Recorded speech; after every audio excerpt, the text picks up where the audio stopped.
Good morning, good morning. I am here. Marco is in the Hague, also known as Norman John Baptiste. And it's good to be here with you this morning. I've had an eventful weekend. I'm well relaxed, and I think I'm ready to face whatever challenges may lie ahead. We're going to talk about some stuff this morning. I understand that recently, oh, wow. I understand that senators were on the track of the path to progress, or is it a track? Whatever. And there was some interesting development. We're going to get into that. We perhaps will get into the discussion that is held relative to proposed developments or redevelopment of the town of Christie State. We'll get into that. We'll get into some other items as well. But before we proceed, I again want to say welcome to all of you, wherever you are connected with us here in this program. This is Upfront with John Baptiste on AM 970 WSTX radio. Our numbers here are 773-0490 and 773-0390 if you want to make contact directly and have your say. Share your piece, your truth with us on this program. I also want to remind you that the Lord, the Creator Most High, should be placed first in our lives, giving thanks and praises for the gift of life all the time, because He is good all the time. I want to remind you also that we do have a radio program with some young people on Friday evenings from 7 to 8:30. It's called Choices. And we ask those of you who tune into this program and other programs to tune in on Friday evening so that you can interface with us. So, feel encouraged. Feel free to call into the program and share your views, your take with us. Now, folks, because of so many things I wish to talk about this morning, because of many things that I see taking place in the world and in the territory, I want to, how should I put this? I want to beg your indulgence while I share some love, some light, and some peace with you. And I want to begin by trying to sing a chorus, a melody of sorts. I don't know how well I can do that, but anyway. I'll do that, and then after I've done that, I'm going to have an affirmation of declaration of love, light, and peace. So let's see how I proceed. I'm not saying I try. Since the love of God has shed priceless blessings on my head, I have made it my own. I will hide it in my heart, that it never may depart. It shall rule there alone. The love of God within the heart, with happiness and warmth in heart. The soul will flow like Jesus in His tender mercies. If the heart is made His dwelling, is the love of God flows like a flame. For years it is the same. The love of God will never fail or lose its glory. Here we see Him face to face. And now, folks, I want to affirm and to declare love, light, and peace.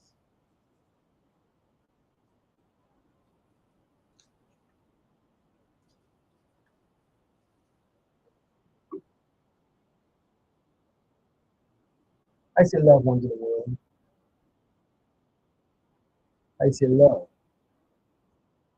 unto family, friends, and foe. I say love unto me. Love in front of me, love behind me.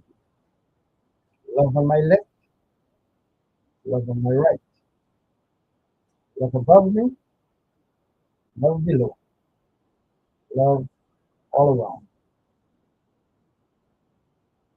I affirm and declare light, light unto the world, light unto family, friends, and foe, light unto me, light in front of me, light behind me, light on my left, light on my right, light above me, light below me, light around me. I affirm and declare peace, peace unto the world, peace unto family, friends, and foe, peace unto peace in front of me, peace behind me, peace on my left, peace on my right, peace above me, peace below me, peace all around. And folks, all of you within the sound of my voice, all of you who are viewing via different platforms, I encourage all of us to live and to walk in light, love, and peace. Having said that, let me see how I can segue into some of the items I want to discuss with you this morning. Of course, we're here in the United States Virgin Islands, specifically on the island of Steve Croy. And we're broadcasting from the studios WSTX 970 on the AM dial. This show is also being streamlined via along the social media platforms. So wherever you are, whether you're viewing on a social media platform or you're listening via the radio, you want to call and share with us, feel free to call. The numbers are 773-0390 and 773-0490. And of course, the area code is 340, those of you outside of this territorial jurisdiction. I started off by saying, I chuckled for a while because I just noticed a sandwich of my wife's head. Okay, yeah, I don't have a chance to get it because I was kind of pressed for time this morning. And so I walked with some news. I can't show you. For those of you who are viewing, I can share with you exactly what is in that sandwich. I can't open it, remove the wrap to show you because I can't get it right now by some of the products. So I just leave that later. Anyway, as I was saying, recently I understand that senators came together. We were on the path to progress and development, or is that better said, they were on tracks. And apparently there was some impediments on the tracks, impediments to progress and development. I don't know if it was possible, but senators had to review the impediments in the name of Jesus. And that's encouraging me because it tells us that our senators do have a mind focused on the Creator Most High, the Redeemer of mankind. But rebukes were thrown across the aisles in the name of Jesus. Not too sure if they were rebuking each other or they were rebuking the impediments to progress, which of course would have been possible in this case here. But hey, it is what it is. And I think, a measure of congratulation is in order for those who recognize that when you run into difficulties, you can rebuke in the name of the Messiah. Having said that, I would like to ask those of you who are familiar with the political scenario here in the territory, who have been following what is going on, and knowing that we do have an operational horse racing facility on the island of St. Thomas. I'm not going to get into the dynamics of the explanation as to how that came about, but we still do not have a horse racing facility or track on the island of St. Thomas, notwithstanding arrangement of the made contracts entered into and then later on, um, dissolved for whatever reasons. We do not have a track on the island of St. Thomas. But of course, a proposal has come forward asking that there be some kind of an assessment to determine the feasibility and potential profitability of having horse racing on the island of St. Thomas. And I just would like to know, for those of you who know the history of horse racing in the Virgin Islands, those of you who know the history of horse racing on other Caribbean islands, do we really need to have a study conducted, a study done to determine the economic feasibility and profitability of having horse racing on the island of St. Croix? I'd like to hear your take on that. Not taking sides with anybody in terms of the debate, but I think it would be nice to get a pulse of the community as to whether it is necessary for us to engage in that kind of discussion. And then, folks, I want to mention that recently, in having discussions about the potential redevelopment of the town of Christie, some statements were made by public officials that I want to have upon and see how we can examine that, dissect it, and see if it makes sense. Both of the towns need redevelopment strategies, redevelopment efforts, if I may. Perhaps the town of Frederick said more so than the town of Christie said. You walk around Frederick State and you see so many areas that present an eyesore to some extent. Why is the main, well, the street right adjacent to the waterfront, or on the waterfront, if I may, Strand Street. Strand Street is what it is. Whereas that one seems to have had quite a bit of development or redevelopment over the years. The other one, right next to it, has not had that that measure of good whatsoever. Right? And so you do find some pockets where there is trash as you walk by on cycling areas that need to be addressed. And so the town of Frederick State, in my opinion, needs plenty of attention. And again, I say more so than the town of Christie. There is a lot going on in the town of Christie in terms of efforts again towards redevelopment. But here is where the tire meets the road, and where I found that local leadership, if I may, government operatives seem to be missing the mark. A suggestion was made, a recommendation of sorts, that the Florence Williams Library in Christie Town ought to be converted into a museum. Now, I am not opposed to the idea of having museums, one or more,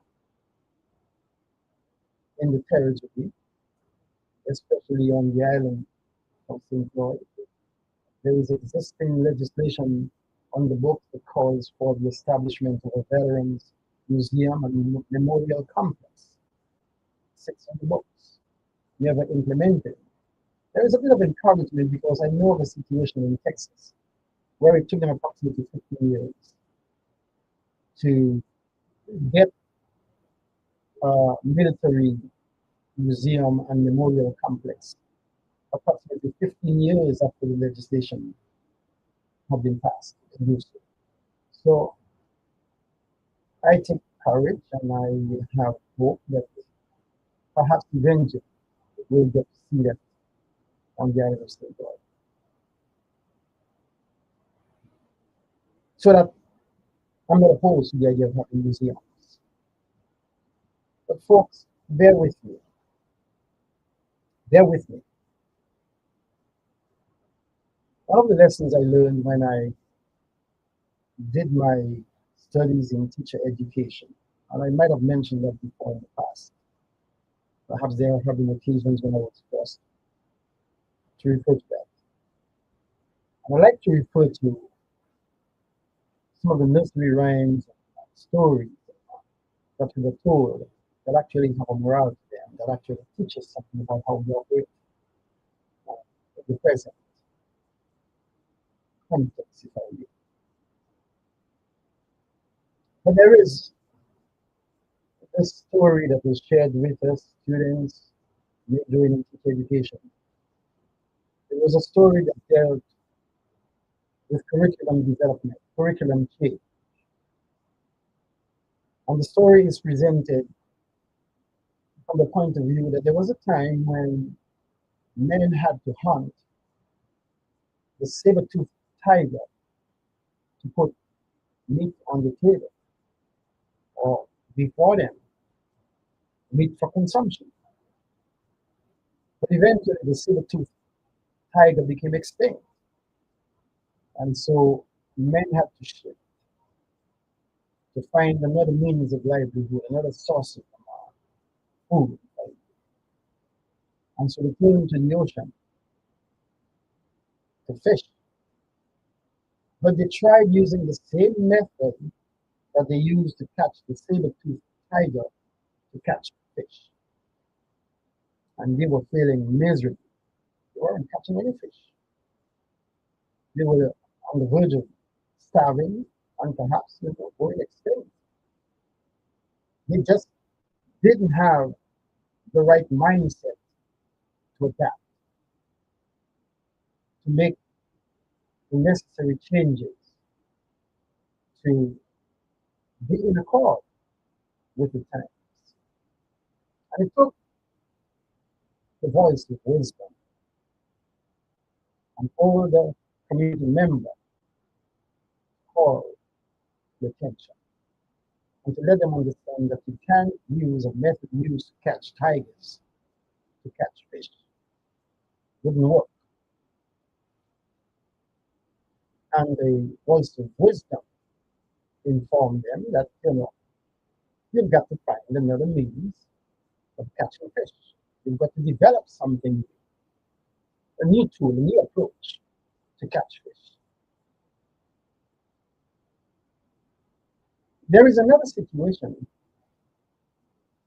that I remember where men had to shift the mindset. And that is the story of the emperor's new clothes, where a bunch of, well, not a bunch, but to be exact, two thieves came into a country, presented themselves to the king or the emperor, and told him how they were fine craftsmen, experts at weaving cloth and making garments. And there, the garments that they made, the material used was so exquisite that if people were not fit for the positions in society, for the offices that they held, they could not even feel the texture of the garment, much less see it. And boy, the king was very fond of dressing up, looking good, being in public, reading and dancing. and being seen. So he loved the idea. I said, come on, guys, and I want you guys to make me a garment of such material. And so they began to set up some elaborate equipment. They were given a room in which to operate, and they proceeded to pretend that they were busy, getting things done in accordance with the wishes of the king or the emperor, as some stories put it. And so as time went by, the king wanted to get a progress report. And so he sent his chief advisors to see what was going on with those two guys who were busy, um, sewing together his garment. And the chief advisor went in there, he saw nothing. But those two thieves, they pretended that they had cloth in their hands, material. And oh, you see how exquisite, how beautiful this is? Feel the texture. And the chief advisor saw nothing. He felt nothing, so he began to question himself.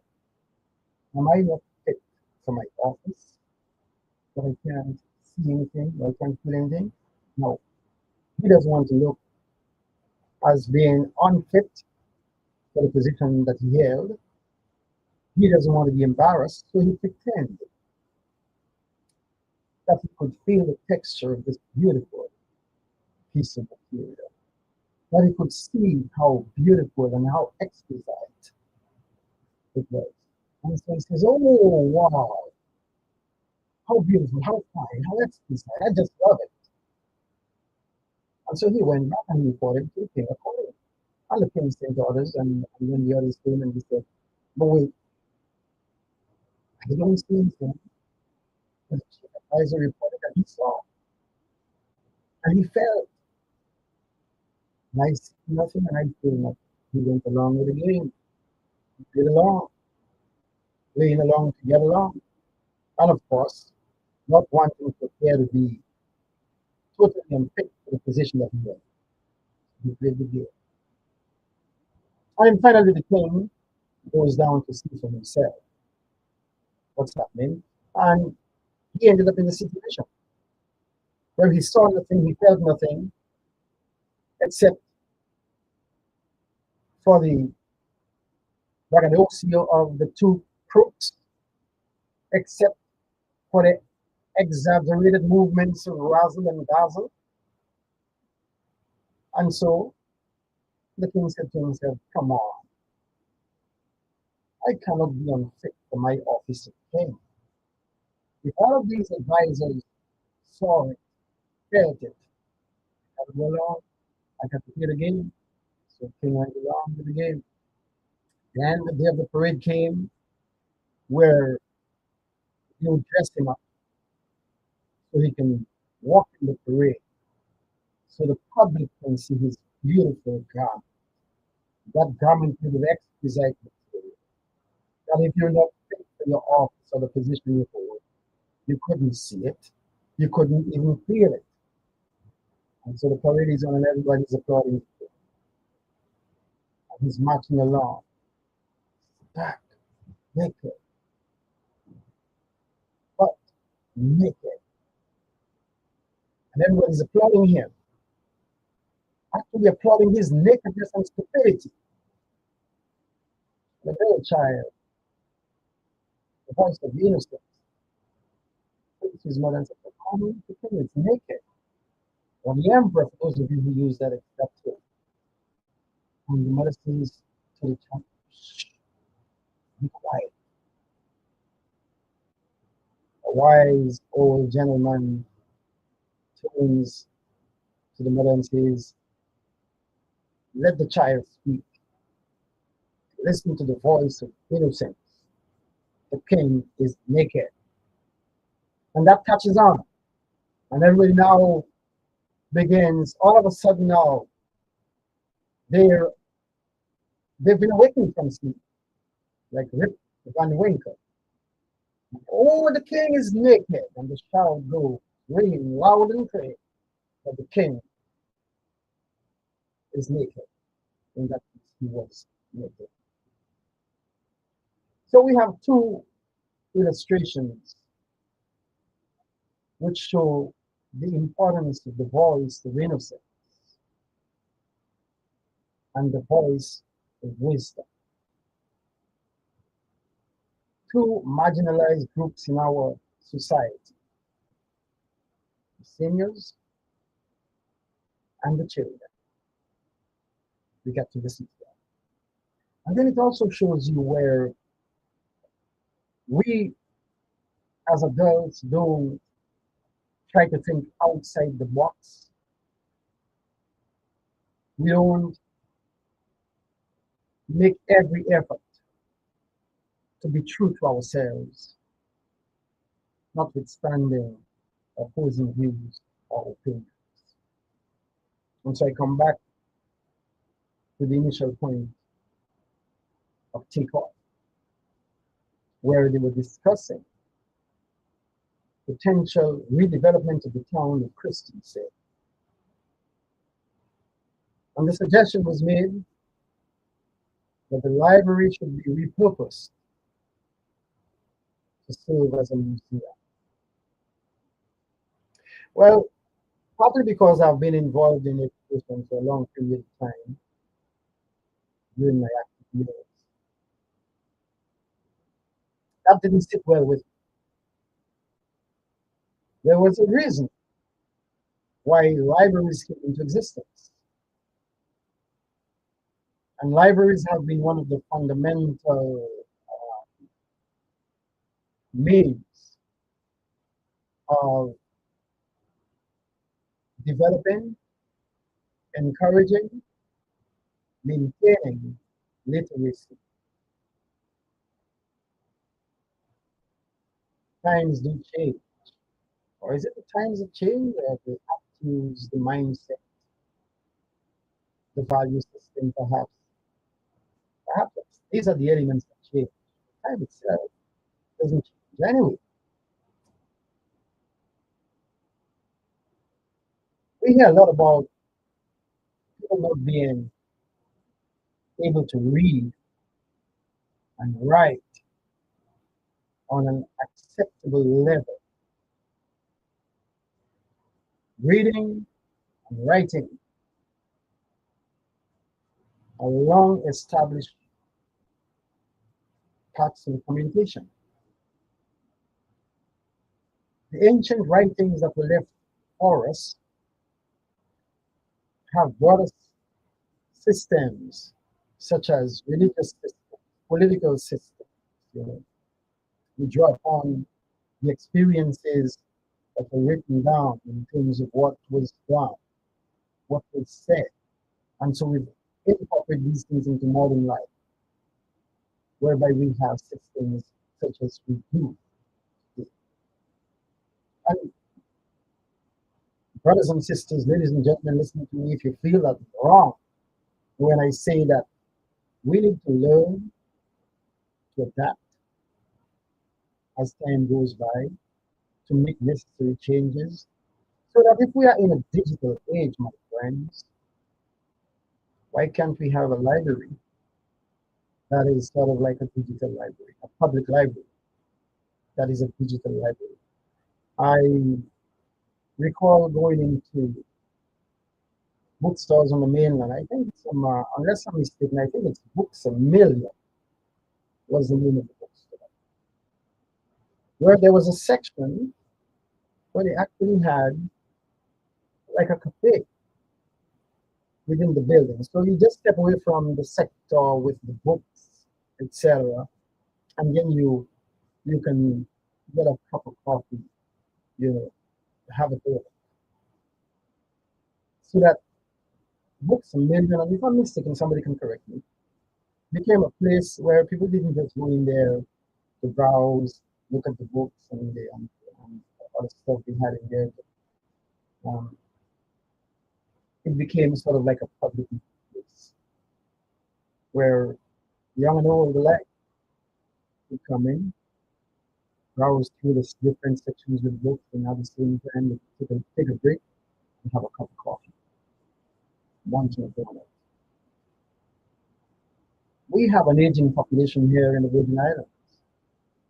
Why can't we convert the public libraries? I'm talking all of them, you know, to include those on St. Thomas as well. Why can't we convert these facilities so that our seniors, I wear glasses. I've been wearing glasses for quite some time. But those who wear glasses who do not have the visual ability that they had, you know, at times in the past, that there can be digital presentations of different stuff, which is easier for them to read on a screen of a particular size. That even in the library, we can encourage cultural development, cultural reinvention, so that the library becomes not just a digital library, but a cultural center as well. We're failing, folks. We're failing as a government. We're failing as a people. I let me just answer this call and I'll continue. Hello, caller. Good morning and welcome. Good morning. If you see me one day, one day, and then the next day you see me with a hat on my head, have I changed? No. And that's the thing that's happening. Technology is changing rapidly, but the human brain, the human being, is not changing at that same rate. Mm-hmm. For evolution to take place, it takes place over many generations. Mm-hmm. Individuals doesn't evolve. They have to have children and more children, and over a long period of stuff, and then there is some small thing.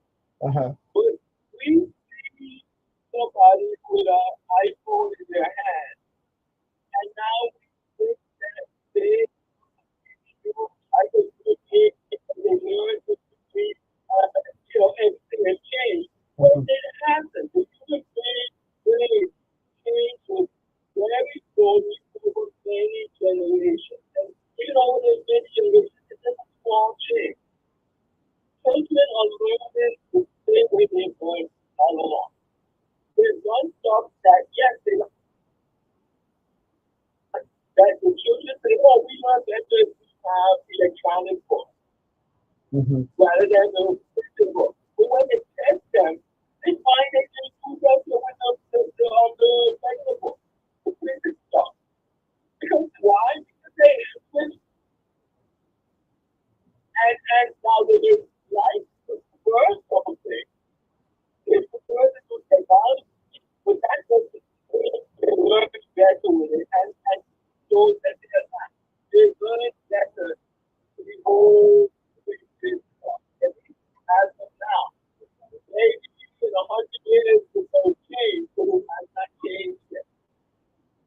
And so, and that's the thing, we think that they're a completely, so we always going to try to throw them. We throw them away and try to do stuff. And even when all the data is showing, the new stuff is not working. What are their scores now? Are children reading better than they read in the 70s and the 80s? Nope. No, but we still insist on thinking that that's what's going on because we see them with the new technology. The tools that man uses changes rapidly, but the man himself does not. Right. When I was my children today, I thought it was great before they were like around two when they started reading. And I just went CDs and all that stuff that Joe was coming out to me. I bought all kinds of CDs and stuff for them.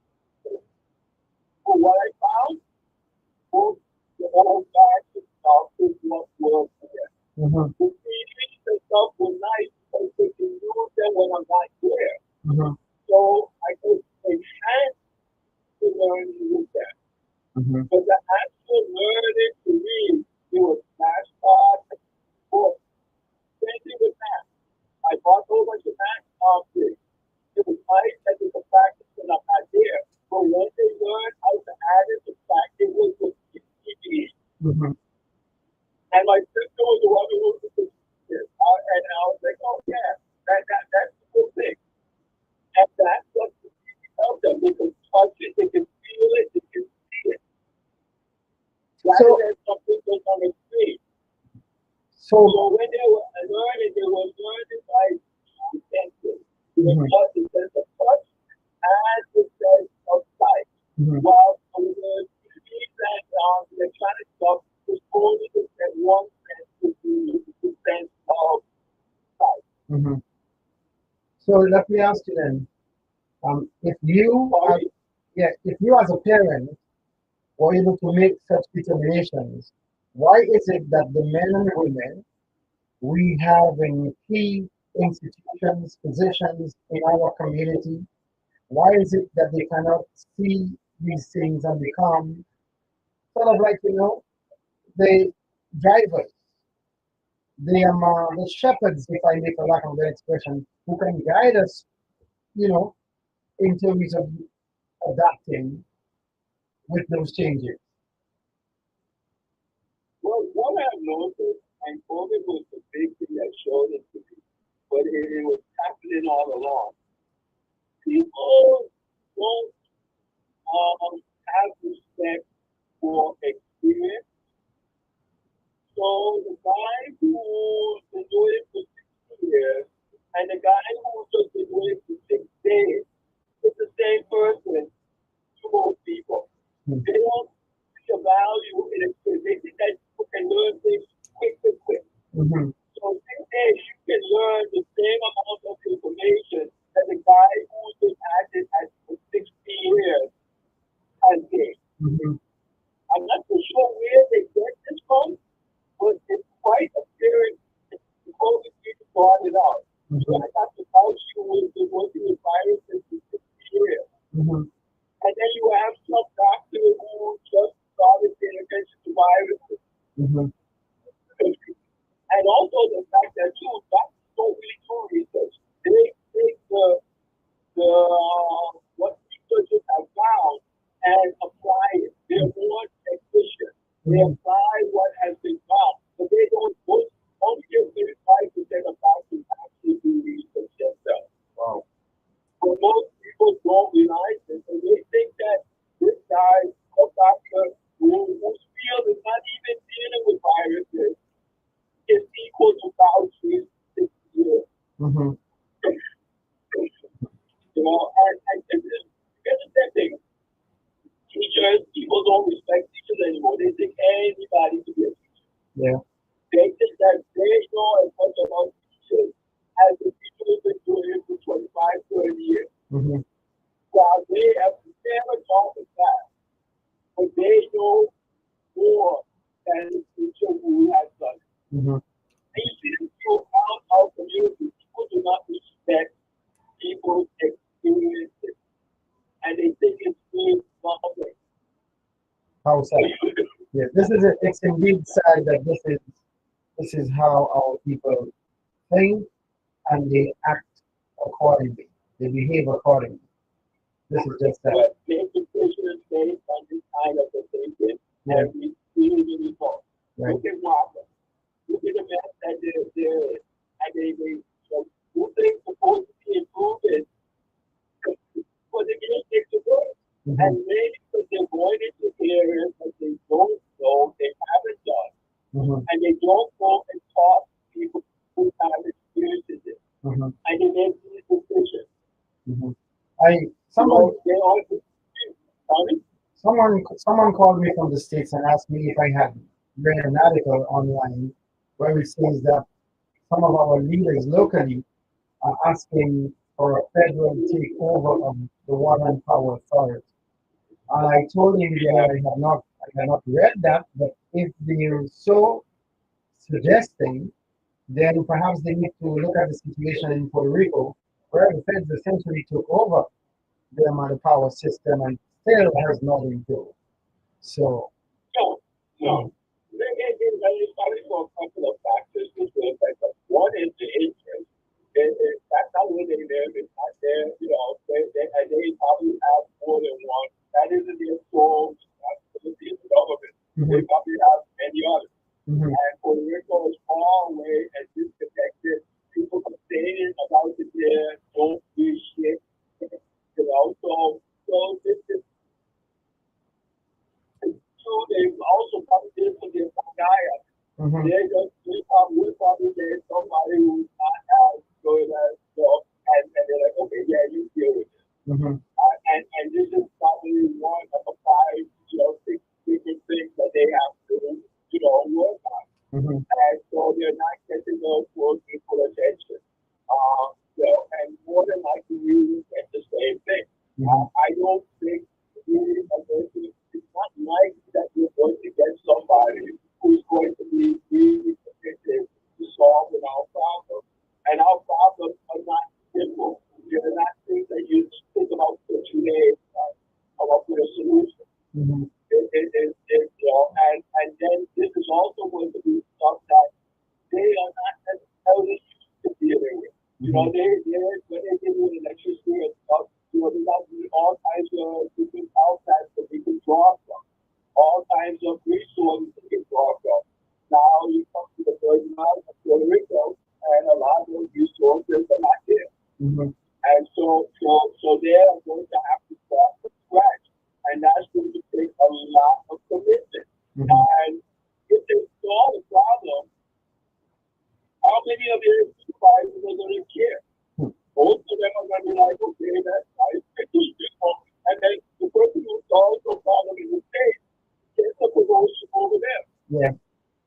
So I think a lot of people in the federal government will treat it as a anchor around their neck. And they will be trying to figure out some way of getting out of it and giving it to somebody else. And so, again, I wouldn't be surprised if that's what's happening in Puerto Rico. But you would see that the person in the federal government who's in charge of this has changed over time. And then, so they may have gone through like 3, 4 different people. So if I was in the federal government in the state, I would be trying to get out of this as quickly as possible. So let me ask you. If you solve the problem, you're not going to get much credit. You're not going to care that much. So let me ask you, as an observer, what would you say are the 2 leading reasons why the Virgin Islands Water and Power Authority have the challenges and problems that they have right now? Limited knowledge for that. Okay. I think on the 2 things. So you would. All right. And wrap it up because I got somebody else on the next line trying to get in. Hello? All right. Cocaine, natural gas, these are not things that they're familiar with. And it would take a lot of effort for them to become familiar with. And these are not simple things. All right. And so I don't think that and it's like, so look at the quotation. You can see clearly they did not put enough value into that because they then found out that it was going to take more to bring up and they had to bury the tank, and it was going to take a lot of effort because of the type of rock that they were dealing with. It is up. So the price of the shoot doubled, I think. I think it was a little bit more than double. So let's say double those 2 things. Very clearly, it did not. Clearly, it did not deliver the results that were touted and that were expected from the consumers here in the territory. So, in essence, you're right that the problem lies with poor management and failure to take action to be proactive to get certain things done. So you're right. Right. Yeah. But anyway, wrap it up. I've got somebody else. One last thing, they could have found help. They could have gotten local help to help them within the work that was necessary to plan this thing out correctly. But they chose not to. They chose to give it to the company and say, now what did they plan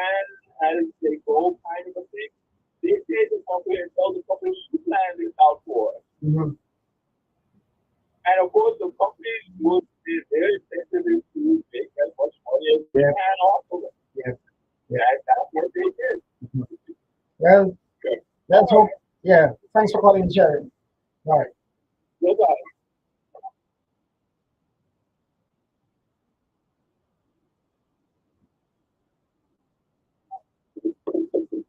Hello, caller. Good morning. Welcome. Good morning, Mr. Baptiste. Mm-hmm.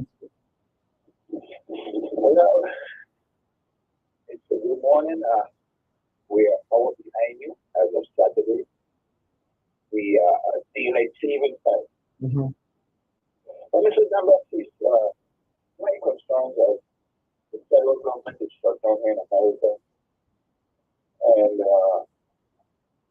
the big thing as of that, the fact that the first of the month was the SNAP benefits, as you know, those were the first of every month.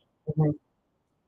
Well, 2 weeks ago when I saw that the federal government wasn't going to be open at times disperse the benefits, they were going to call the legislature like that, make Senate President, like Ontario, you do it, and you want to go in and got to get a feel of what happened down there in the 40 hours.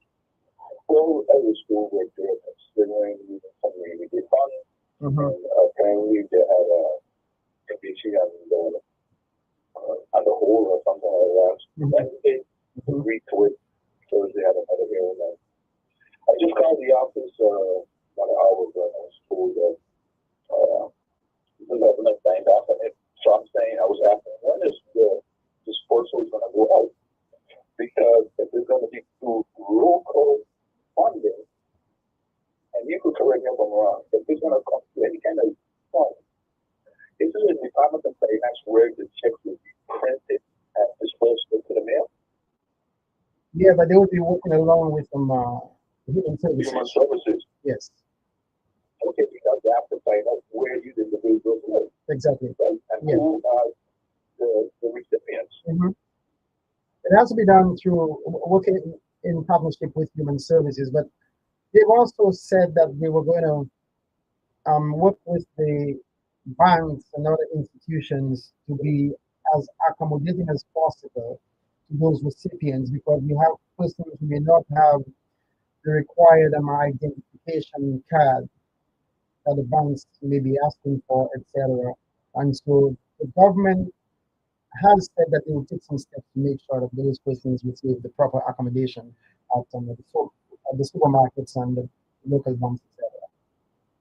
That's understandable because that's part of the preview of the lieutenant governor banking and insurance, right? Yeah. Right. Because most of the time, if you're a SNAP recipient, you have a SNAP card and the money goes directly onto the card, so you don't need ID. You don't, and the bank normally requires 2 forms of identification if you want to deposit a check to cash it or whatever. Two forms, and two forms, and let me just say to you and those who are listening, I don't think any of the banks here accept the ID we get from the voters registration card. They claim it doesn't have an expiration date, and so they don't accept it because of that. No, that should be amended. I agree. Let me ask you something, Mr. Baptiste. So you're going to tell me, right, the card that you tell me I have to do citizenship in order to receive a voter's registration card, in order to vote, right? So the card is going to have an expiration date. Is that valid? That's what, according to the banks. No, explain to me, right, how that makes sense. I don't agree with the policy, but then again, our law. So we vote, like, I get ready to vote for Danny for the mayor. I think the election is Wednesday. Right? I voted for Kamala Harris this past November for president. The only thing we have voter registration card is not like the vote now, it's not a picture. So in the vote now, you have a picture and your voter registration card. It doesn't make any sense, and it's left to the government to impress upon the banks, the officials of the banks, that they should accept the the voters registration card as a legitimate ID, you know. But I'm telling you, the banks. I have been, you know, I. You don't have to go back and forth. This is what the bank is saying. Yeah. But isn't the bank regulated? Yes. Yes. So the people who have regulate and have oversight, don't they have any sense? They certainly do. They certainly do. I'm trying to wrap my brain around that. That don't make any sense. And the Office of Banking and Insurance, which comes under the purview of the Lieutenant Governor, does have the authority to impress upon bank officials that they must accept that form of identification. The game is playing this Let bro. me ask you something. The real ID at the time of the identification. Yes, they accept that. You're talking about the So driver's license. they have an expiration date where you are not using this as commerce, because anytime you have an expiration date, that means most of the time you have to pay for it, right? When it expires, you go and you pay for the new one, right? Yeah. Let me ask you something. But here's there. Why would you actually know this is just between you? This is common sense. To make it easier for us as human beings. If you tell me, why would identification have an expiration date? It's identifying religion concept.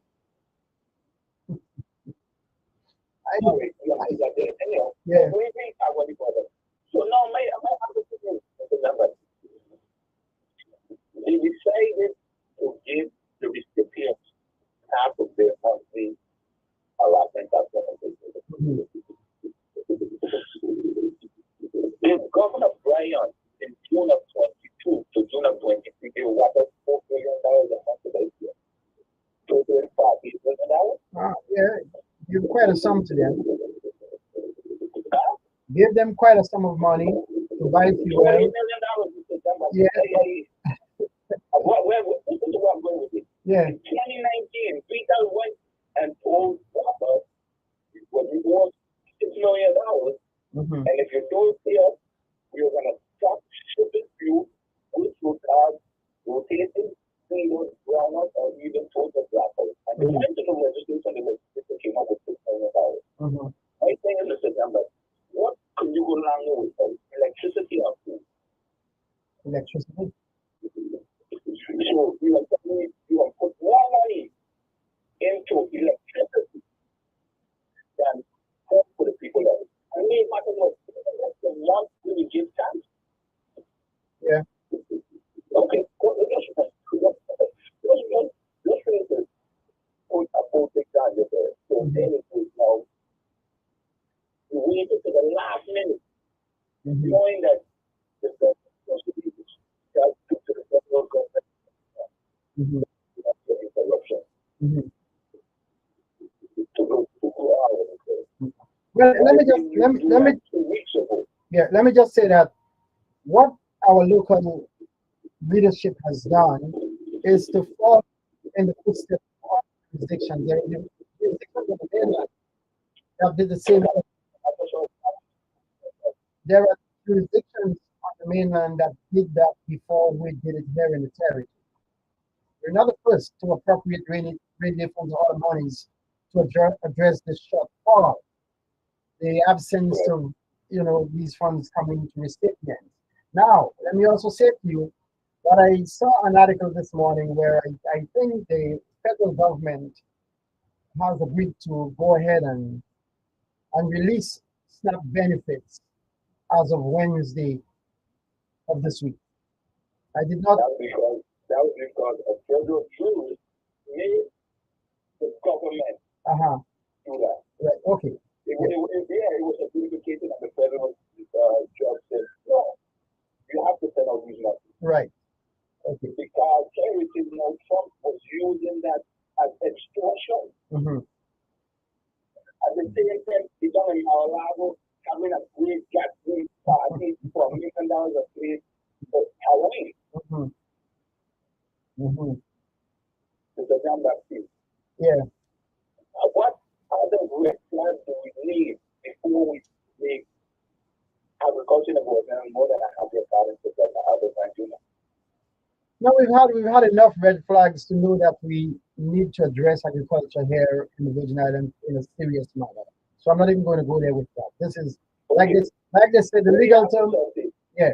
So right now, as we speak, we are on the precipice of a military conflict in the Caribbean region towards Venezuela. Uh-huh. And the buildup is more and more every day. Mm-hmm. So, should a conflict start, first of all, the main driving force is via economic tourism, right? Mm-hmm. So, that means that the cruise ship industry, if they should be any part of the military conflict, they're going to reroute their ships. Yep. They're going to put tourists where there's a military conflict where they could be all that. Right? Yeah. It's not like damage the economy of the world, right? It damaged the economy of all the Caribbean islands. Good, because they made us go to tourism, right? To agriculture, all the Caribbean. Well, they did not take it out, you know. They Caribbean. get away with that. It's Mhm. gonna be- it's just- They get you what they can want, you know. Mhm. They look at where you were from, and Dominica, you used to Mhm. get bananas, Mhm. you name it, Tanya, Dashi, Mhm. Yam. Mhm. Could you go down, you can't even go down the waterfront anymore because it's 911 and you know how everything is closed out with so much security and everything else. So the only thing we have is California and the Virgin Islands. You could serve me. That's how they decide. As the Virgin Islands, the California. No, it's not a part of Caribbean. Okay. There was a move to have observer status. I don't know if that actually went through, but there was steps taken to give the Virgin Islands observer status in Caribbean. I don't know what was the result of it. Well, while we wait for all of that to clear out, the point of the matter where my point going with this is that we had the pandemic in Uh-huh. 2021, where Mhm. by the time logistics came to a halt because of the pandemic, right? Mhm. We still didn't do anything about making agriculture more of a viable status as a Mhm. government entity. Then last year, we had the aborted strike of the last moment. Mhm. It would affect the carry most food and water is shipped into the territory, right? Mhm. That's what it has. Now we have the federal government laptop and even a possibility of military conflict. Have we said anything about what we need to do to be self-sufficient when it comes to agriculture? Have we heard anything about what steps should be taken to avoid any kind of military action here in the Caribbean? We have a military action. Hmm? With military action being a possibility. Uh-huh. No, but I'm asking you, have you heard of any steps, any voice coming out to sort of like, send out an alarm to bring people together to take a stance that we don't want any kind of military action here in the Caribbean area. We don't want that. Oh, no. You're talking about the Virgin Islands? Not just listen, hear me out. And let me just Oh, be, but let me, let me, be- let, wait, let me, the only island I have was Antigua because that they don't want any military personnel in their waters and their okay, so now hear me out. I'm not saying Grenada as well. Those are the only two voices that were out in the Caribbean Mhm. thinking that they don't want to be part of this. Okay, so let me just put up a hypothetical scenario. Let's say, let's assume that the governor of the Virgin Islands has excellent rapport with the Prime Minister of Barbados. And the governor calls the Prime Minister of Barbados and says, listen now, I'm a little concerned about the movement I see shaping up here in the Caribbean area. And I think it is incumbent upon us. Anyone can take the baton and move to have a meeting of heads, or CARICOM for that matter, where we can begin to review this situation and to have a collective statement made by CARICOM to the United States government. And during that meeting, of course, we can have the governor of the Virgin Islands sit in. Hear his opinion. He doesn't have to sign up on the letter, but he can be a part of the discussion. And CARICOM can take a stance and let the government of the United States understand that we don't want to see military action here in the Caribbean area. And if you have a problem with Venezuela, let's see how we can resolve that through diplomatic channels. Nobody's speaking out. Where is the leadership? Leadership is not position. Leadership is action. Well, I'm glad you said that because out of the fighters that happen in the world, now we hear about revolution,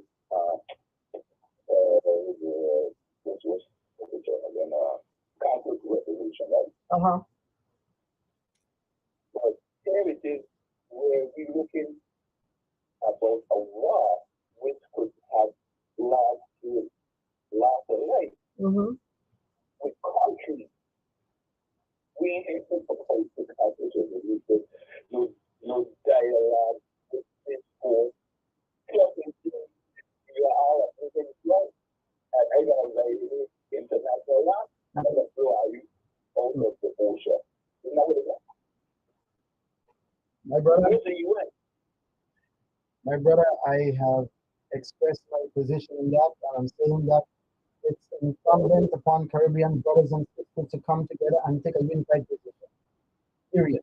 Well, so let me say that it's not just to create a hurricane listener with Jamaica and its face right now, and with the Caribbean region teetering and maybe the beginning of World War III. When you see that every time for us to come together as one collective group, whether you for St. and the League of One, you Trinidad, Tobago, Aruba, I mean, it doesn't matter.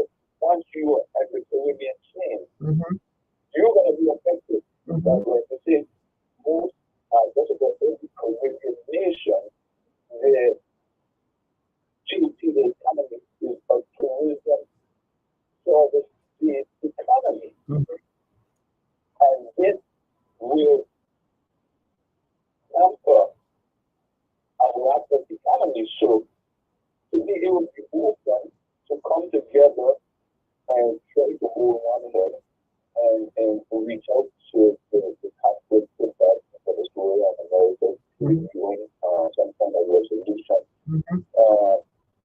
I haven't heard it as far as here in New York. You haven't heard anything as far as the Caribbean.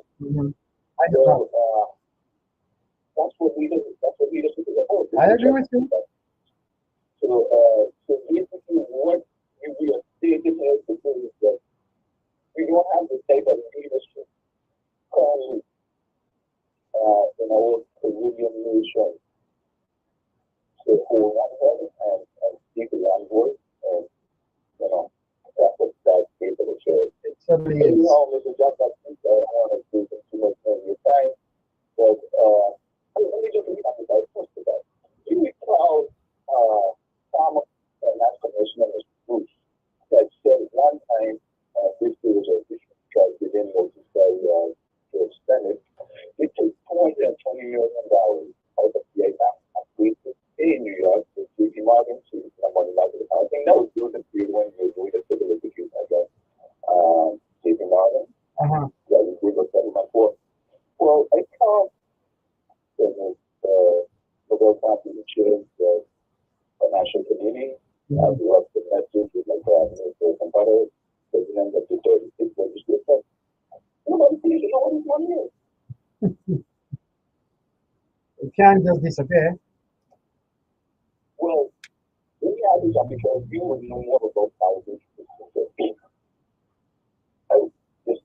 It was a state of emergency that did our funds that through the state of emergency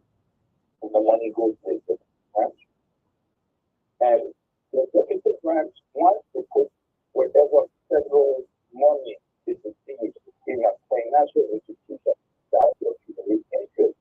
The interest now, which belongs to people, should be placed in a special account managed by the posting of the government, the post office government, the legislature. But how do they not know about interest was being raised in over this 1 year of what's going on? As far as the first branch of government is concerned here in the territory, it is my opinion that they have failed to exercise adequate and aggressive oversight of government business. So basically, from what I gathered, is that I am looking at a stable version of what the Republicans are doing in Congress, that is taking the Democrats or the government doing in the world now. That's good. I don't want to comment. Let's talk about a prayer for the people of we've been through that. I mean, just about every island in the Caribbean has been through a housing disaster with hurricane. And we know that it's like days after, weeks after, it's just picking up the pieces, just getting the basic necessities, food and water.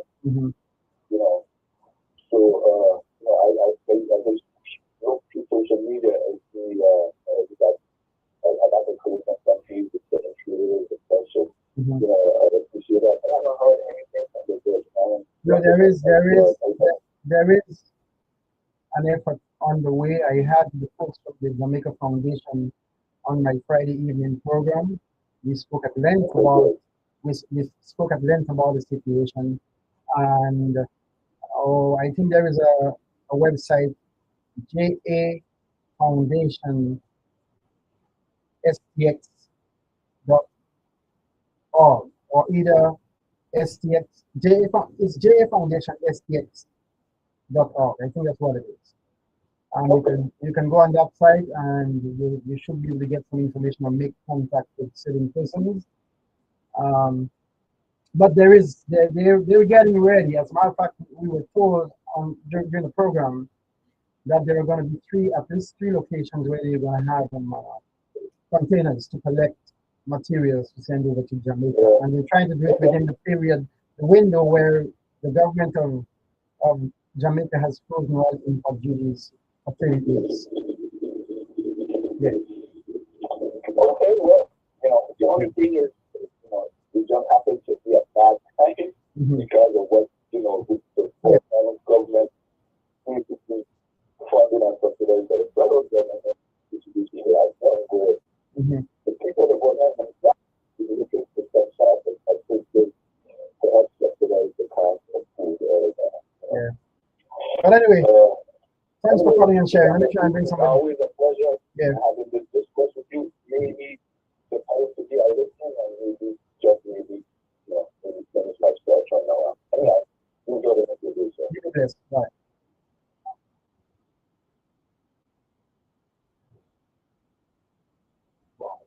All right. It seems like whoever was online has left. Caller, you can call back 773-0390, 773-0490. Let me just hello,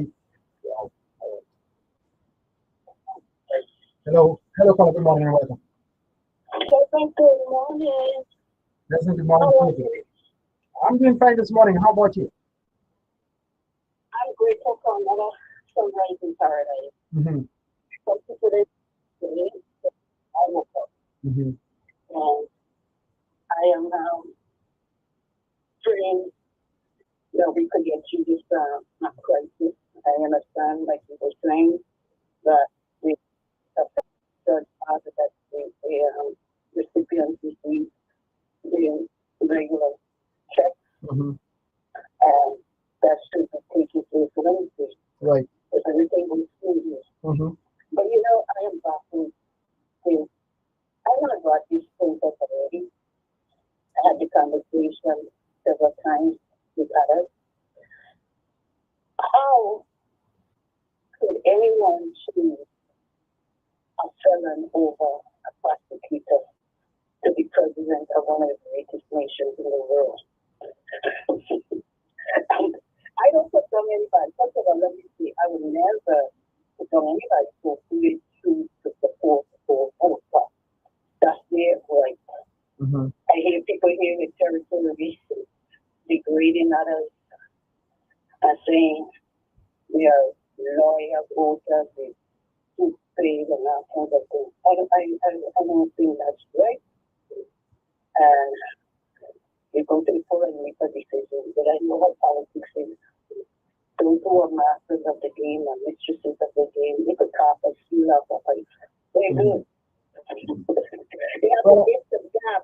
Yeah. Well, let me just say, since you mentioned about a convicted felon being elected president, I think that should be an eye opener for Virgin Islanders. And the reason why I'm saying that is because we have laws here in the territory that if you're a convicted felon, you can't run for Senate.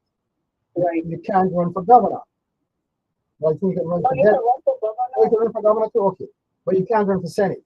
And that's the only one. You so, but to be a felon and run to be delegate to Congress. So, vote of election. Okay.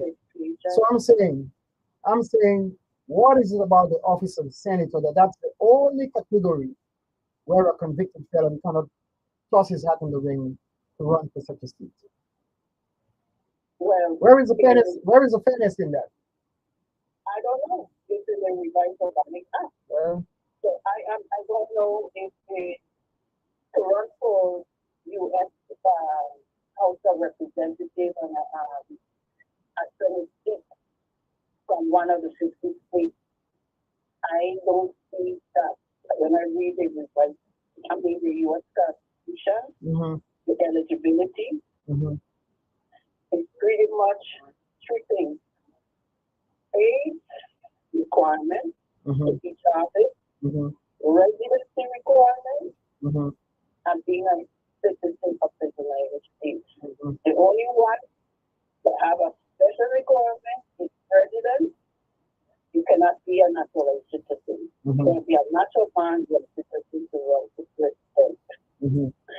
And for the local, it's pretty much the same basic eligibility requirements for all offices except for the VI legislature. Now, I don't know what state legislature, because some people think every state only got two senators. No, that's the U.S. senator. Yeah. That's the Congress. That's the federal government. Every Right. state except for Nebraska has a unicameral legislature. And then you have well, Nebraska is the only that has a unicameral legislature like us here in the Virgin Islands. Like the Virgin Islands. Right. But the others have a bicameral legislature consisting of two houses, upper and lower. And then as I said, I don't know if any of them have been there to run for a local legislation. If they have any barring felons. I recall the case of one guy on the mainland who was convicted, and even whilst he was in prison, he wanted to run for a legislative seat. The one I forgot the guy's name right now, but I think the was okay. So I'm saying we have to understand. Yes, this is a territory of the United States, but if the laws aren't fair and equitable, we need to address that. Well, that's something that the Constitutional Convention could address, but I don't know if they were to remove that clause. If that will violate the public law 94-5. Well, I don't know, because the public law say it has to be consistent. Whether draft is produced has to be consistent with the U.S. Constitution, federal laws, and treaties. So let me ask. So hold on.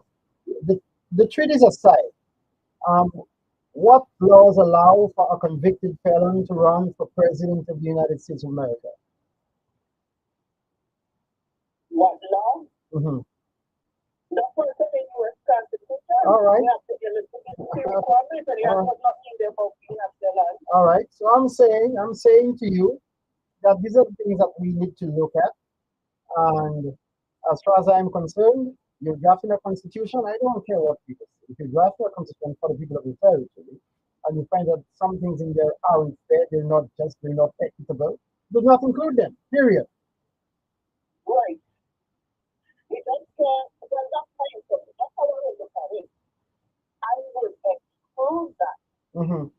because you could argue if you want the Constitution, Mm-hmm. put the U.S. Constitution because the U.S. Constitution is not only about you can't run for public office with black and white. Mm-hmm. And I would exclude that Mm-hmm. because I believe it's up to the people when they go to the full majority rule. A consensus majority is what determines the policy or what determines an election. Those who don't go out and vote, Let me ask that's you. their prerogative, but I don't put down nobody.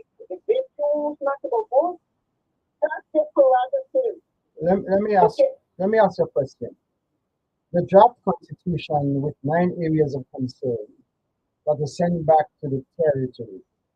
Did that action preclude or prevent that draft constitution from going to the public for ratification?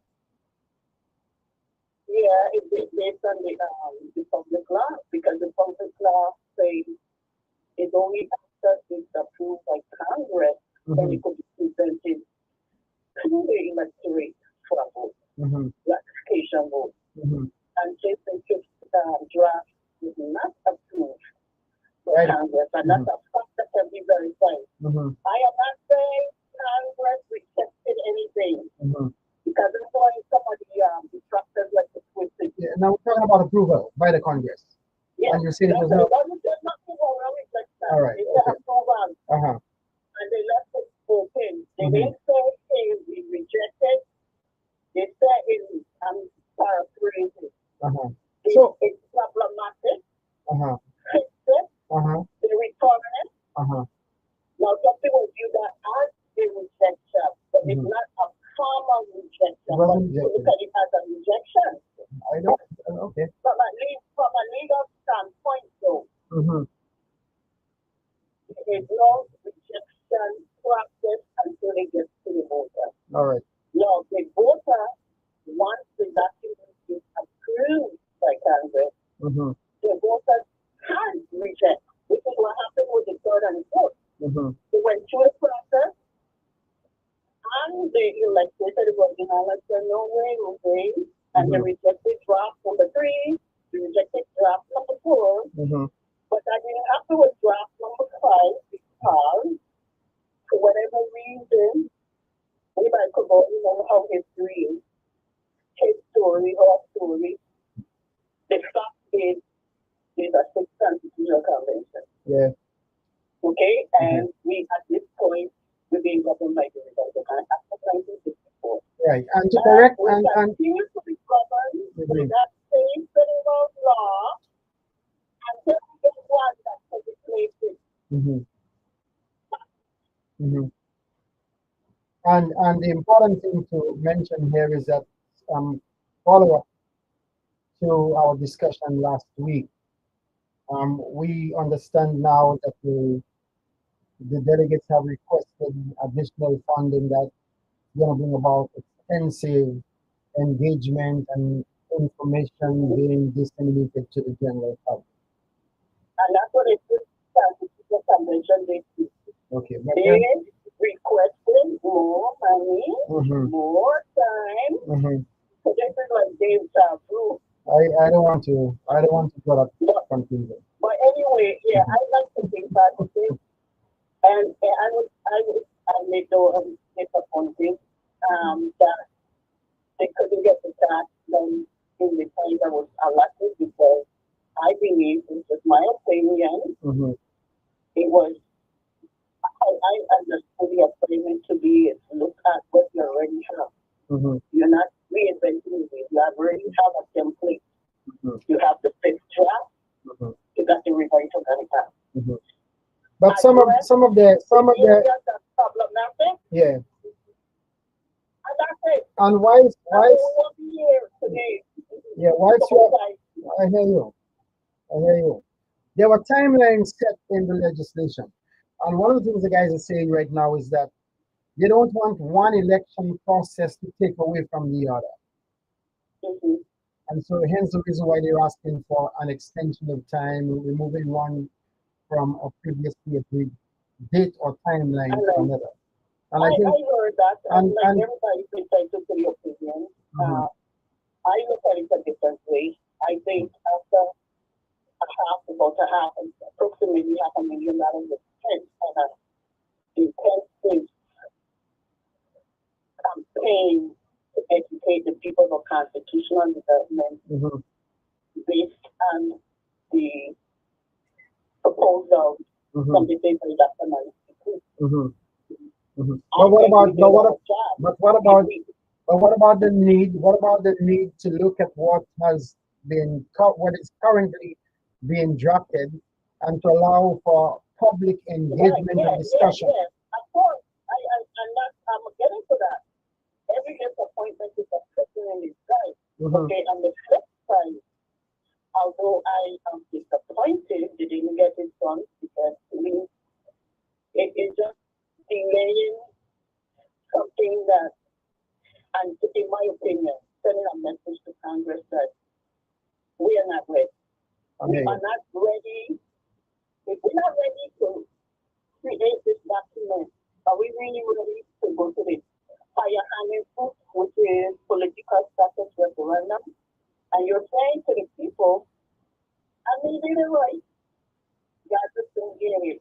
We need to really spend more time educating so this thing could sink in, because apparently there are some people again who are actively opposing us getting the Constitution and spreading myths that we think draft is our Constitution, not such a thing.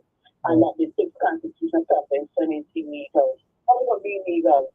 Right. It was passed through legislation. The governor signed it into law. How is that illegal? It's based on a public law where you go that H54. So it's something. So on the good positive side, I got to end that positive note.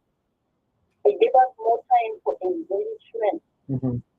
So that at the end, it may be delayed, but let's make it certain this could be the final. And it's up to the people, it's not just up to the convention delegates. All of us, if we truly want a constitution, we need to put in the effort, we need to show the interest, and just don't leave it up to a few of us, like we are community activists, being promoted. And I'm not going to stop. So my passion and mission is to educate, enlighten, and experiment. But I do want you to wrap it up because somebody else wants to come in.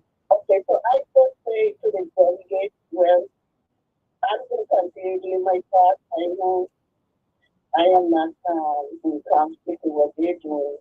My part is to continue the education and making sure people get correct information, because we got a lot of people out here propaganda. Thank you. Have a beautiful day. Thanks for calling in, Cheryl. Be blessed.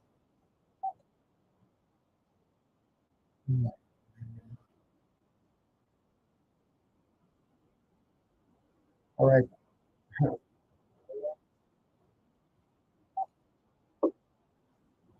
Hello, good morning, welcome. Good morning, my brethren. John Back. How are you? I'm doing good so far. It's a beautiful morning in St. Croix in the United States Virgin Islands. Yeah, I heard you guys having a load of rain. Day before yesterday in particular, in my neck of the woods, but I didn't see much rain yesterday in my area. Okay, and of course, customary and legacy day of Poland bread, there is rain. Yeah, that was Saturday. We Yeah. had we had plenty of rain on Saturday. So that's really an omen that it rains that Saturday or whatever that day is. Mhm, mhm, Anyway, um, I have always maintained that I am not the brightest bulb in the room. mhm. Because of that, things that I do not understand, I try to get a system so that I could understand them. With regard to government shutdown, long, slow down, I thought that I would ask some members of the Florida legislature as well as the legislature in Houston, Texas. Then I went on to the Congress of the United States, particularly the House of Representatives, where I have worked, and I asked some staffers there. And every single book I talked to says the same thing. It does not have to happen.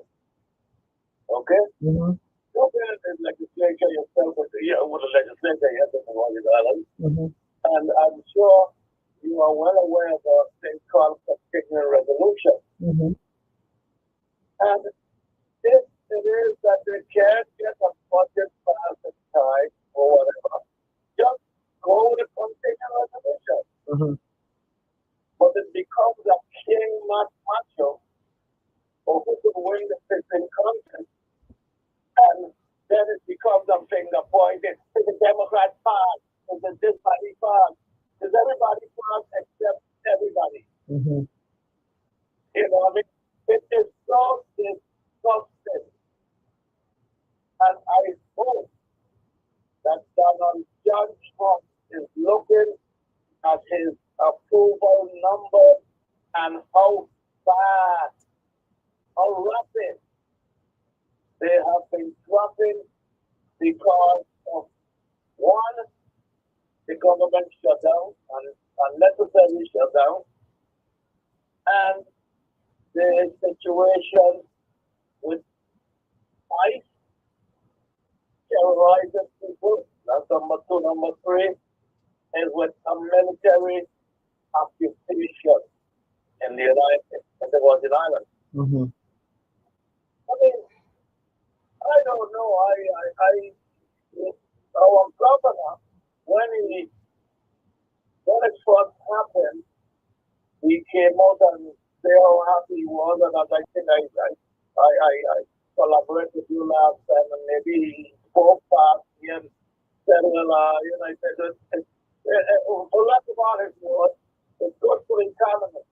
These people don't be spending money. Well, I don't know if I I don't know if you heard me earlier this morning. I think I think no. That's the first time I got into you. Yeah. I did mention earlier on in a discussion with a caller that I personally feel that a governor of the United States Virgin Islands who has good rapport with one of the Caribbean heads of government can just Mm-hmm. place a courtesy call to that person and Mm-hmm. during a private conversation impress upon the individual the need for Caribbean heads to come together with a unified statement against any kind of military operation here in the Caribbean area. Of course. And during the meeting, they can extend an invitation to the governor of the United States to sit in a capacity of observer, even make a contribution of the record, but he just doesn't have to sign off on the letter which is being forwarded to the president or the federal government. True. You know, so I'm saying so. The same how the governor said that, well, the military presence with soldiers here on the island of St. Croix does bring about some kind of immediate economic benefit. Yes, he said words to that effect, but he also should be in a position to take action to try and bring about an understanding or an awareness in the Caribbean mindset, where leaders of the Caribbean nations can come together and say in no uncertain terms to the President of the United States, we don't want it. Okay. I just separate that. So take it just one step further.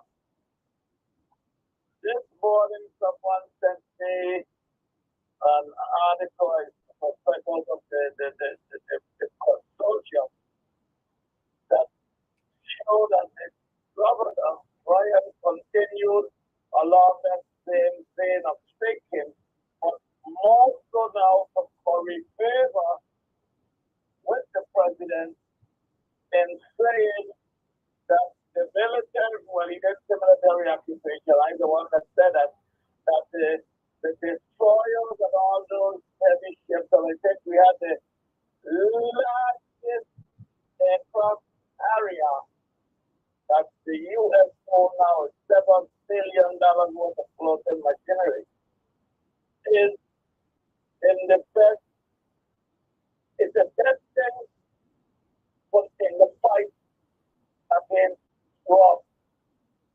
Now, I took up my pen right away and I wrote a message and I said, no, a military, at this time I use the word military occupation because seemingly the government is either stay away from that or you don't quite understand what a military occupation does in an area, particularly a small area like the Virgin Islands. Okay? Mm-hmm. So, first it was we make money, we get a lot of money, fine. Okay, but what does it still serve to your tourism product? Mm-hmm. What tourists will come from here, foolishness will come into some sun and sea, and then to hear that you the governor praising it. The business is coming from the side as well. Mm-hmm. But it's important for us to state also that it is not just the tourism product of the United States Virgin Islands, but the tourism product of the entire Caribbean region that will be impacted. Thank you, sir. You're so correct. You're so correct. But then the thing is this too, and I'll go after saying this. The thing is, these Latin American countries or the Hispanics, or I like to call them, whether the Hispanic, Spaniard, whatever we want to call them, which I'm proud to be a heritage of, Cuba. If any president or anybody believes they're going to sit down on their hands and cry because you, the president, find it in your thinking, war-mindedness.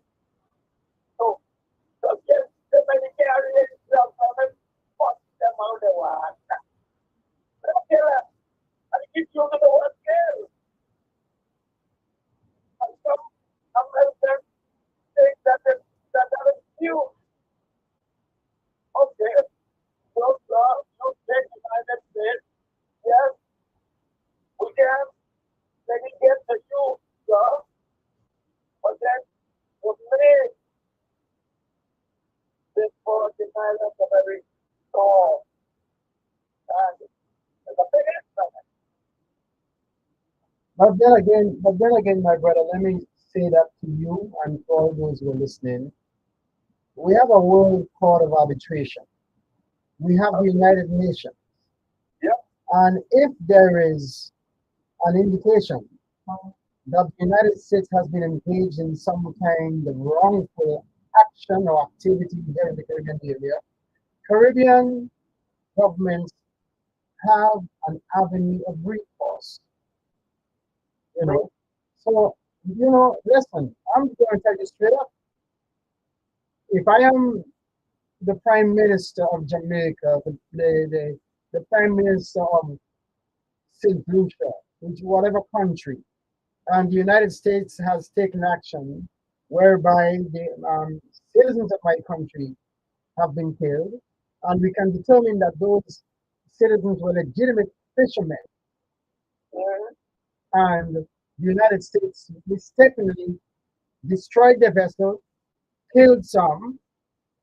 We have a right to seek recourse and to get compensation for those families, the families of those victims. And I'm saying the government has to stand up and listen. Leadership is not about position, it's about action at the appropriate time. Thank you. So, Thank you. You see, and you're so correct, yeah, that's why I love talking with you. Because, I mean, let's look at little Bob Judah.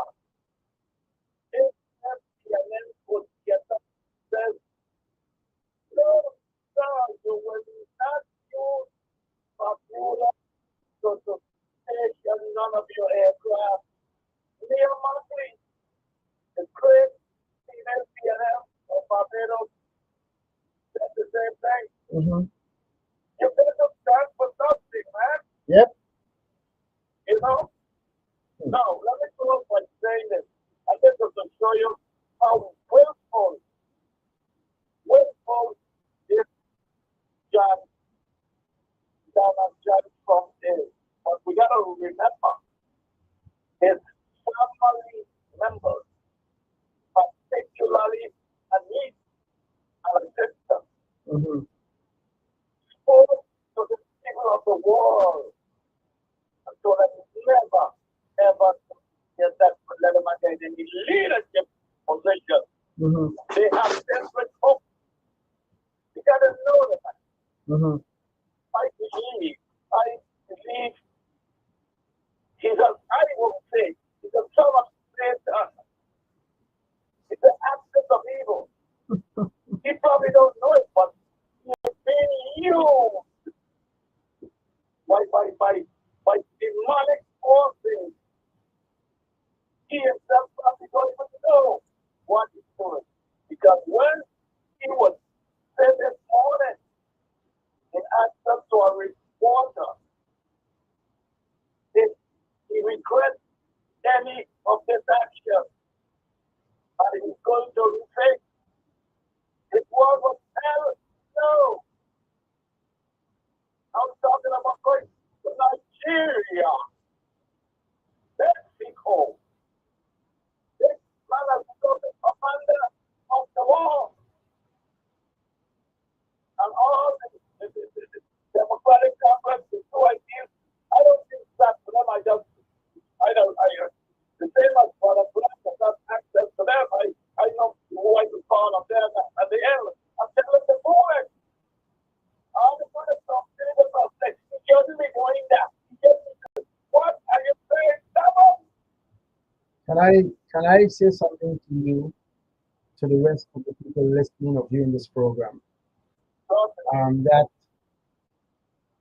President Donald Trump is the president of the United States of America. We are the collective citizenry.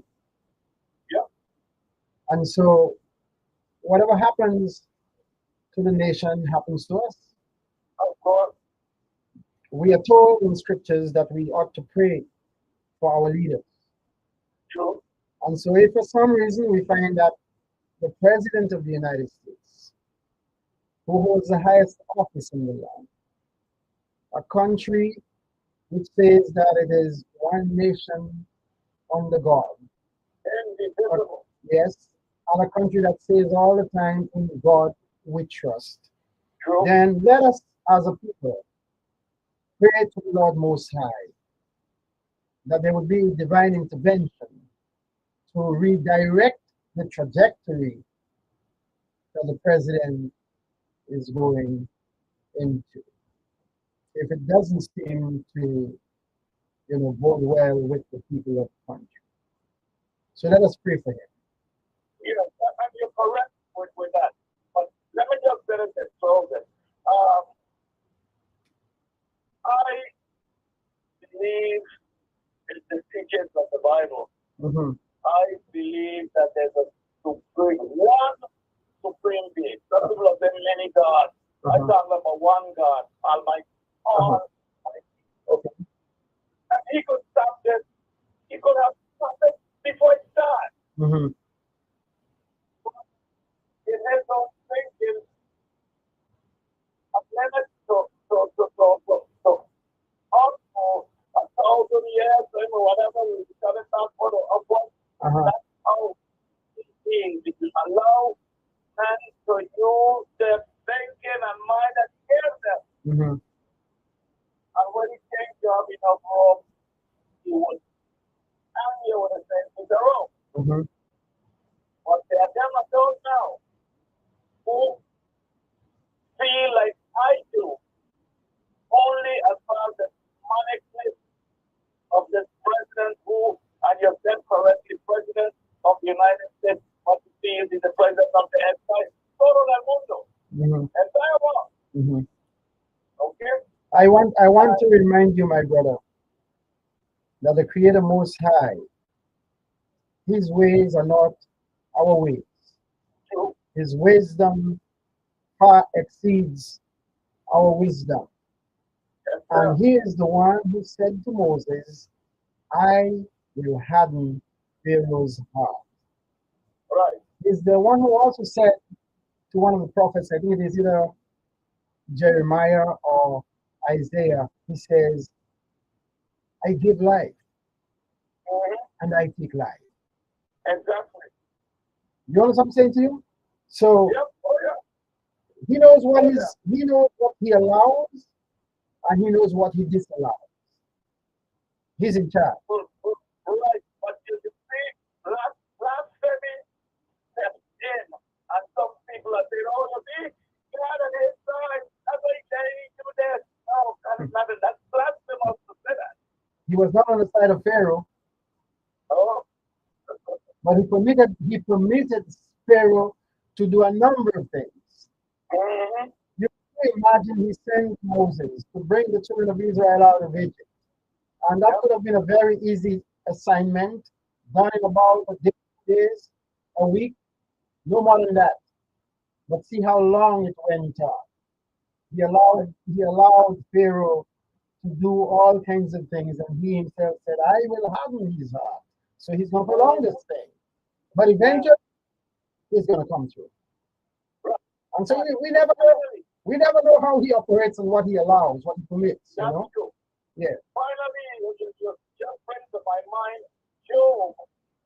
When God kill his cattle, his sons, and whatnot, and Job's wife said, why don't you ask God and die? You woman, you're foolish. And before you go, let me just say one thing here as a measure of correction. God did none of these things to Job. He permitted it to be done by agreement. By agreement, he allowed Satan to do it, but he didn't do it himself. You're right. Yeah. You're right. Yeah. Okay. All right, and thanks for calling and sharing, man. Sure, man. All right. Thank Okay, you. take care. Bye. Bye.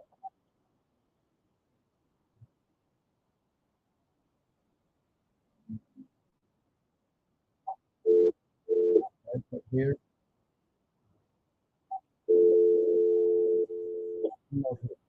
All right. Anyway, I was about making a point earlier on when I called you. Here comes a call again. Hello, caller. Good morning and welcome. Yeah, good morning, Mr. Baptiste. Good morning to you and welcome. Man, I have not heard you in a while, man. How you doing? Yes, I've been listening to you, though. All right, well, thanks. Talk about you think our governor could ever do what you just said that he should do? Could you think he could ever do that, knowing the political status that involves in Ireland? He can do it in a diplomatic manner. He doesn't have to be open about it. How you gonna do it? Well, like I said, if he has good rapport with one of the Caribbean heads of government, he can just place a call to the individual, have a discussion, and make the necessary suggestions. And the individual might even say, well, if you care to come and just sit in at the meeting, we can do so. You know. Okay. But Baptiste, Mm-hmm.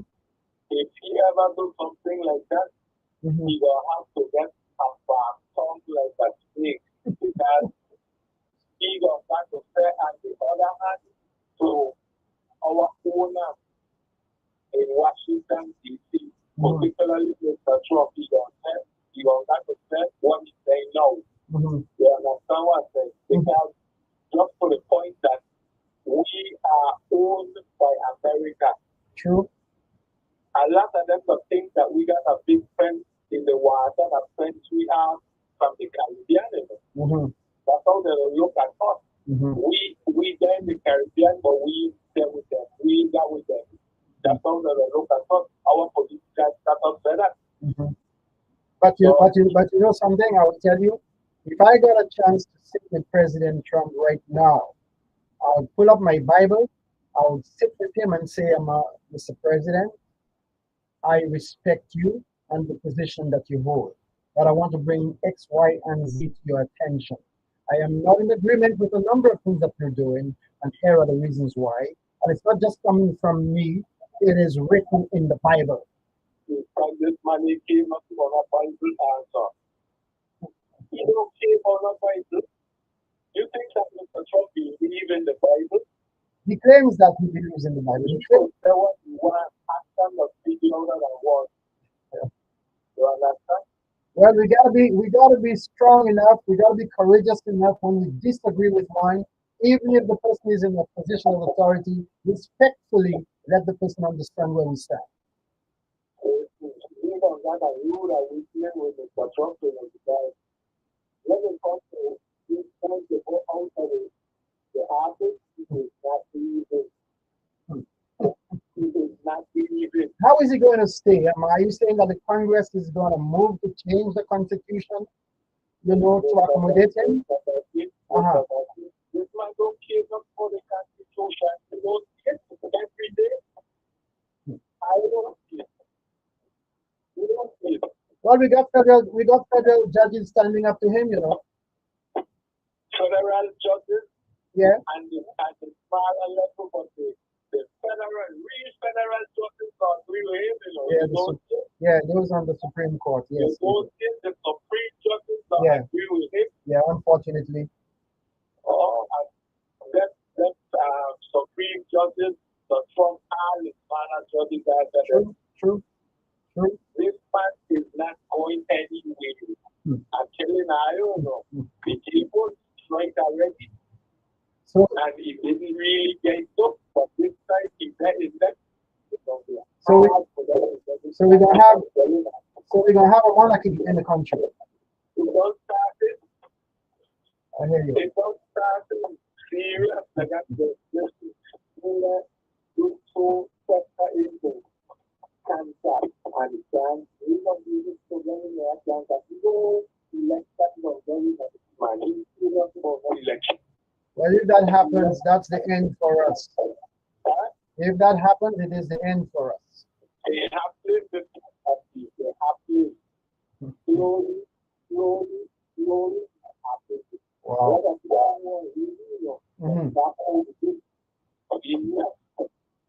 So I don't know our government now do not do. I to land together.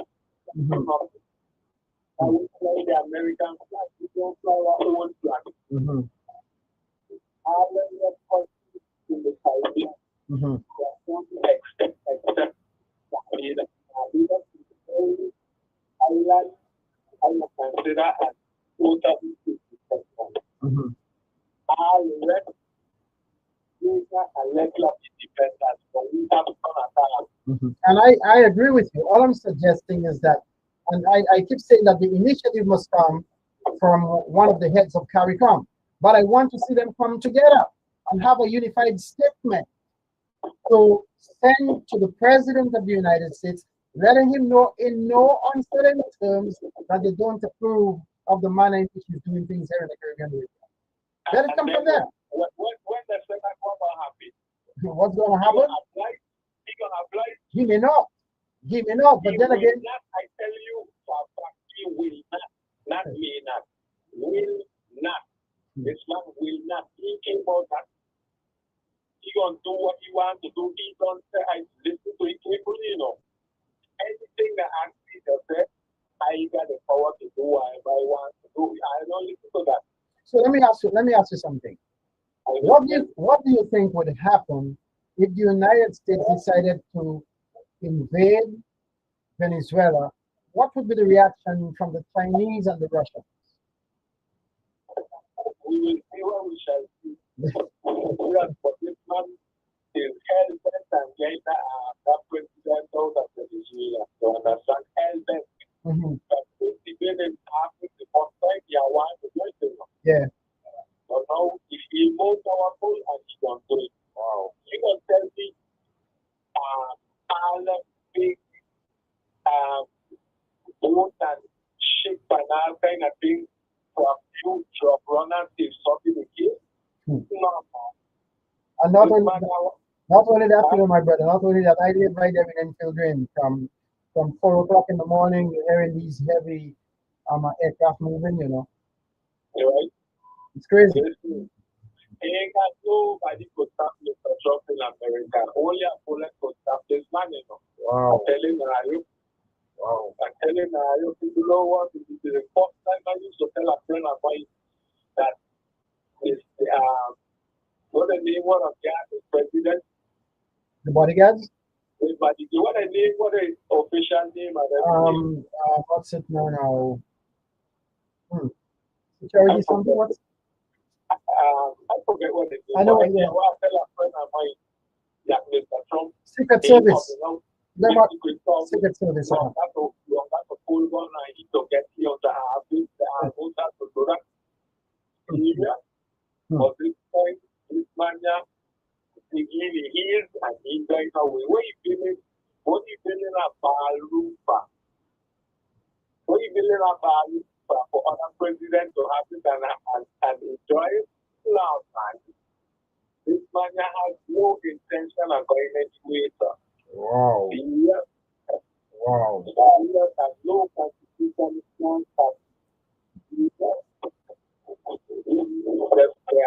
The Democrats in America that look at this kind of, they got to look at this seriously. But I'm gonna tell you something.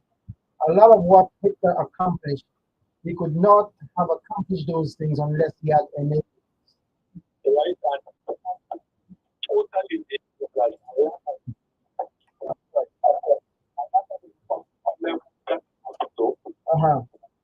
Anyway, the time is fast spent. My time is up. I want to thank you. I want to thank you for sharing with us today, man. All right, you stay strong. Keep the faith.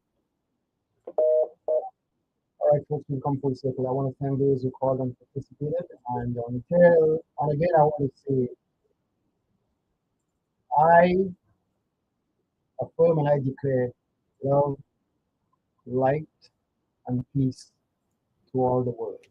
So until next week, same time, same place, to stay safe, be blessed, be thankful to the Most High, and we'll reconnect back. Bye.